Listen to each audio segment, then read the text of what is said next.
Il est 20h, bonsoir à tous, ravi de vous accueillir dans le 120 minutes, 2 heures pour évoquer, analyser et débattre des informations de la journée avec nos équipes de consultants et mes invités. Au sommaire, ce soir, l'homme soupçonné d'avoir tué son ex-conjointe jeudi en pleine rue est toujours en garde à vue à Chambéry en Savoie. Il devrait être présenté à un juge demain matin, alors que le ministère de l'Intérieur publie aujourd'hui un rapport sur l'année 2022. Nous tenterons de savoir si ce 76e féminicide de l'année aurait pu être évité et si la France doit suivre la méthode espagnole. La première réaction d'Eddy, c'était sur BFM TV ce soir. Eddy, c'est ce jeune homme de 22 ans qui se dit consterné par la libération du policier marseillais, auteur présumé du tir de LBD qui l'a gravement blessé en marge des émeutes du mois de juillet. Ce policier qui était en détention provisoire depuis 40 jours.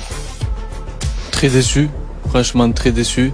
Forme d'injustice, oui exact, parce que je me dis que quand même on le laisse l'occasion de sortir alors que maintenant qu'il a avoué après tellement de mensonges, je me dis qu'il a encore une deuxième chance, donc c'est bien pour lui.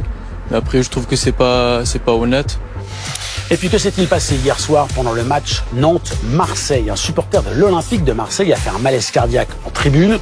Selon sa compagne, selon un témoin, il a été pris à partie par les supporters nantais. Nicolas Pelletier sera avec nous sur le plateau pour tenter de comprendre.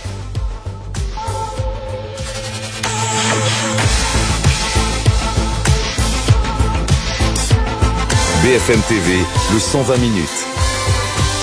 Ronald Guintrange.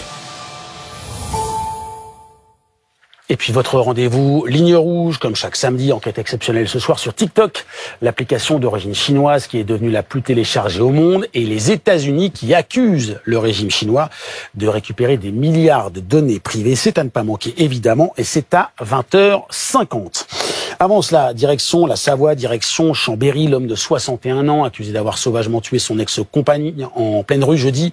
A-t-il prémédité ou non son geste? C'est évidemment l'une des questions centrales de la garde à vue qui est en cours à la gendarmerie de Chambéry. On vous retrouve, c'est Diajous Freddy, vous êtes l'envoyé spécial de BFM TV. Cet homme qui sera sans doute présenté à un juge déféré demain matin.